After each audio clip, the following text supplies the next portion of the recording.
কেউ আমার সঙ্গে বলে আমার মানে আমি ভিতরে অস্থিরতা চলে আসে, আতঙ্কগ্রস্ত বলে।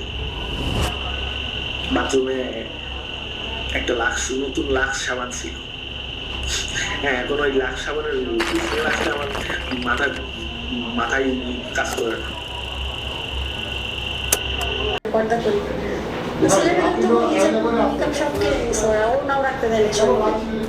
এখানে আমাদের আছে 5 দিন।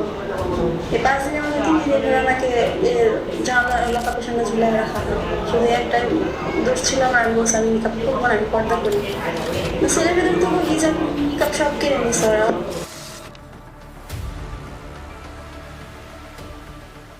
আমার নাম হচ্ছে ইতিসাম মোশাররফ।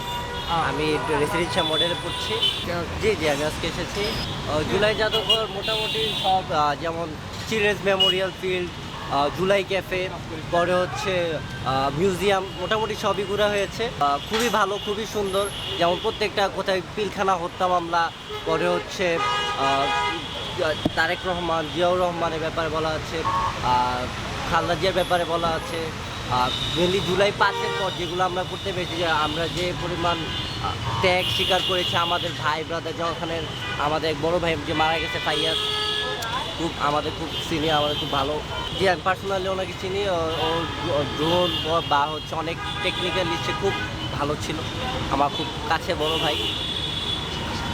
আমি জুলাই প্রোটেস্টের সময় মেনলি আমার চেয়ে বেশি আমার মা বেশি রক্ত গরম হয়ে গেছে, যেটা বলতে পারি। আমরা যে ওইখানে যাবো সেখানে আমার মাই সবার আগে দেখি দৌড়াচ্ছে, আমার বাবা দেখি সবার আগে। আমার মা রেগুলার লাস্টের 7টা দিনই, আগস্টের 5 তারিখ পর্যন্ত 7টা দিনই উনি মাঠের মধ্যে ছিল। তো আমরা সে সুযোগ পাই না, আমরা যে 2 দিন বের হতে পেরেছি, কখনোই থাকবে না। উনি যে পরিমাণ হত্যা চালিয়েছে বা পিলখানা হত্যা মামলা, পরে হচ্ছে যে পরিমাণ অত্যাচার করে, যেমন আয়নাঘর আছে, যা যা দেখা যাচ্ছে, উনি আসলে এগুলো কিছুই রাখবে না, বিএনপি তো সর্বনাশ করে দিবে, এনসিপি কিছুই থাকবে না, খালি সব ফাঁসির উপরে ফাঁসি হবে, আর কিছুই না।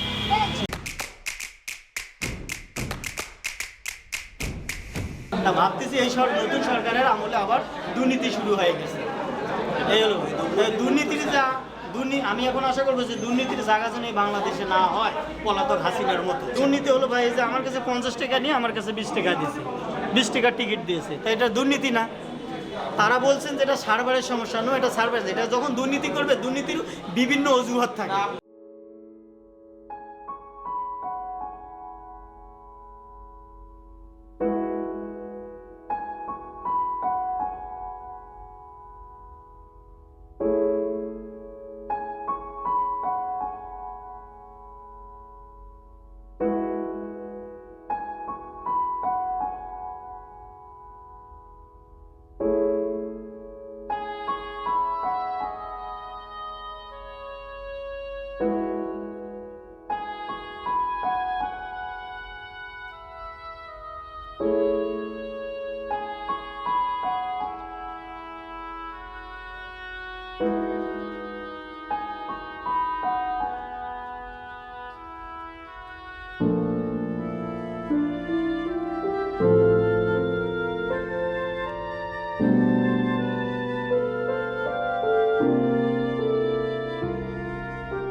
আমি আজ ঘন্টাখানেক আসছি, এখনো পুরো দেখা হয়নি।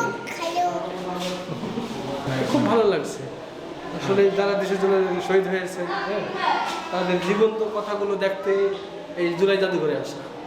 হ্যাঁ ঠিক আছে, আমি নিজ চোখেই যখন আমি ওদিন 5 আগস্ট নিজ চোখেই আমি দেখেছি মহাখালী যখন এসকে টাওয়ারে আসছিলাম, যখন গোলাগুলি একদম সরাসরি কুপাকুপি ছিল, ছাত্রলীগ তখন ছাত্রদের উপর কুপাচ্ছিল।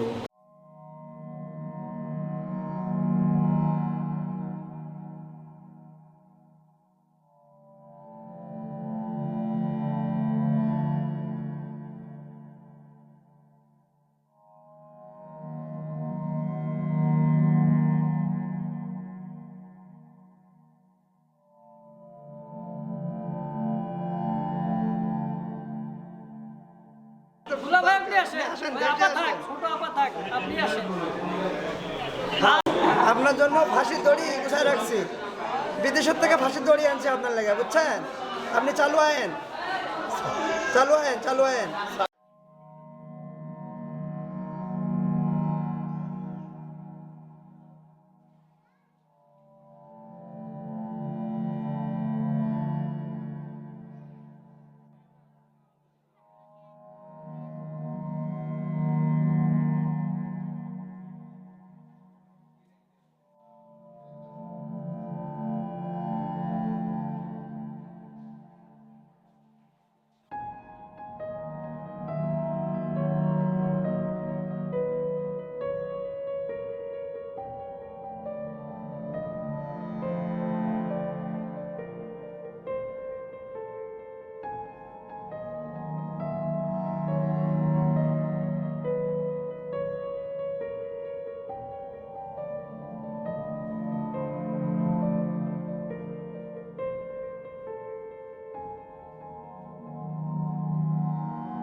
মারধর শুরু হয়ে গেল।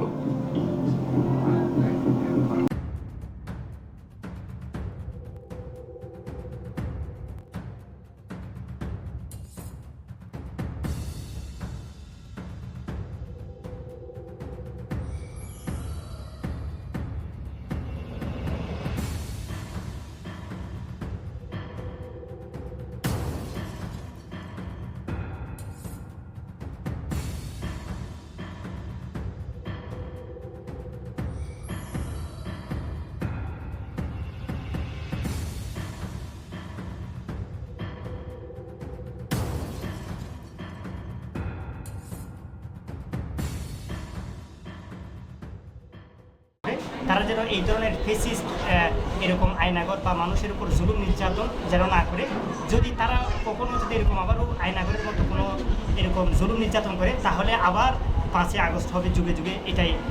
আর এই ধরনের আজকে এই যে জুলাই জাদুঘরে এই ধরনের কার্যক্রম যেগুলো করা হয়েছে, এটার জন্য আমরা বিগত সরকার এবং বর্তমান সরকারকে ধন্যবাদ জানাচ্ছি। ফিরবেন, কিন্তু তিনি এখনও ফিরেননি। আর ফিরেননি আরেকটা বিষয় হচ্ছে যে তিনি অডিও ভয়েস দিচ্ছেন, আমরা এখনও জানি না তিনি কি জীবিত আছেন না মারা গিয়েছেন, কারণ তিনি প্রকাশ্যে আসতে সমস্যা করেন। 1 2 নম্বর বিষয় হচ্ছে যে তিনি যদি আবারও ফিরে আসে, এই দেশের 16 কোটি জনগণ, ছাত্র জনতার প্রাণের দাবি হচ্ছে তাকেও আয়নাগরে রাখা হোক। আয়নাগরে রেখে বিগত 17 বছর তারা যে অসংখ্য ছাত্র জনতাকে, মানুষকে, নিরহ মানুষকে, আলেমদেরকে, তাদেরকে যে আয়নাগরে রাখা হয়েছিল, তাদের আয়নাগরে রাখলে কী পরিমাণ কষ্ট হয়, হাসিনাকেও যদি আয়নাগরে রাখা হয় তাহলে সে এই কষ্টটা বুঝবে, সেটা আমরা প্রত্যাশা করি।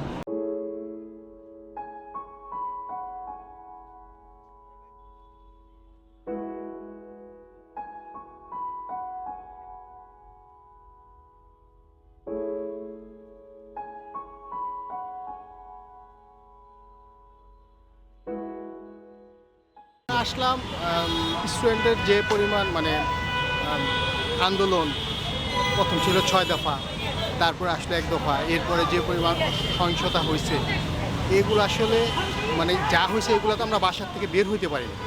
ওই সময় যে একটা শ্বাসরুদ্ধকর অবস্থা ছিল, তো এই জাদুঘর হওয়াতে বাচ্চা কাচ্চাদেরকে নিয়ে এসে এগুলা দেখাইতে পারলাম। এই জন্য আমাদের কাছে খুবই ভালো লাগতেছে যে দেখো কী হয়েছে, ওই সময় বাহিরের অবস্থাগুলো কী ছিল সেটা দেখানোর জন্য ওদেরকে নিয়ে আসা হয়েছে। আরও সময় নিয়ে যদি করে, আরেকটু সময় দিলে আরেকটু বেটার হবে। এখনও অতটা গোছালো হয় নাই, আরেকটু সময় লাগবে, বাট ভালো হয়েছে। খুব ভালো লেগেছে, সাজানো, লাল টেলিফোনটা অনেক ভালো লেগেছে, শেখ হাসিনার রুমে ছবি তুলেছি।